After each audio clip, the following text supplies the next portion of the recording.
আসসালামু আলাইকুম বন্ধুরা, চলে আসলাম আপনাদের সামনে নতুন ভিডিও নিয়ে। তো বন্ধুরা, আজকে আপনাদেরকে একটা মহিষের খামার দেখাবো। আসলে এটাকে খামার বলাটা ভুল হবে, এদিকে লোকজন এগুলাকে বাথান বলে, মহিষের বাথান। তো দেখছেন যে এই মহিষগুলো এখানে বিশ্রাম নিচ্ছে। এটা একটা অদ্ভুত ব্যাপার, কারণ হচ্ছে এরা সাধারণত কাদামাটি আর পানিতে থাকতে পছন্দ করে। তো এরা কেন উপরে উঠে এসেছে আমি জানি না, বেশ বিশ্রাম নিচ্ছে। এখানে বাচ্চাও আছে। মূলত হয় কি, এই মহিষগুলা এই নদী পার হয়ে ওপারে যে চর আছে ওখানে গিয়ে ঘাস খায়, ঘাস খেয়ে আবার ফিরে আসে, আর বেশিরভাগ সময় এই নদীর পানিতেই থাকে। এটা এখানকার একটা বাচ্চা আমাকে জানালো।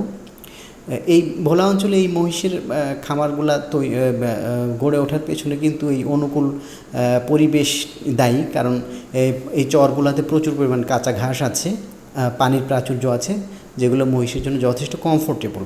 আর এই কারণেই কিন্তু এই মহিষের দুধ থেকেই কিন্তু ভোলা অঞ্চলের বিখ্যাত মহিষের দুধের দই তৈরি হয়। যদিও এই টক দইটা আমি একেবারেই পছন্দ করি না, কিন্তু যারা কম মিষ্টি পছন্দ করে তাদের জন্য বেশ উপাদেয় এবং আরামদায়ক ওই দইটা। তো বন্ধুরা, আজকে ভিডিওটা এই পর্যন্তই, সংক্ষিপ্ত ভিডিও। পরবর্তী ভিডিও নিয়ে আবার আপনাদের সামনে চলে আসব। এই মহিষগুলো দেখতে ভালো লেগেছে দেখে ভাবলাম যে আপনাদের সাথে শেয়ার করি। ধন্যবাদ বন্ধুরা।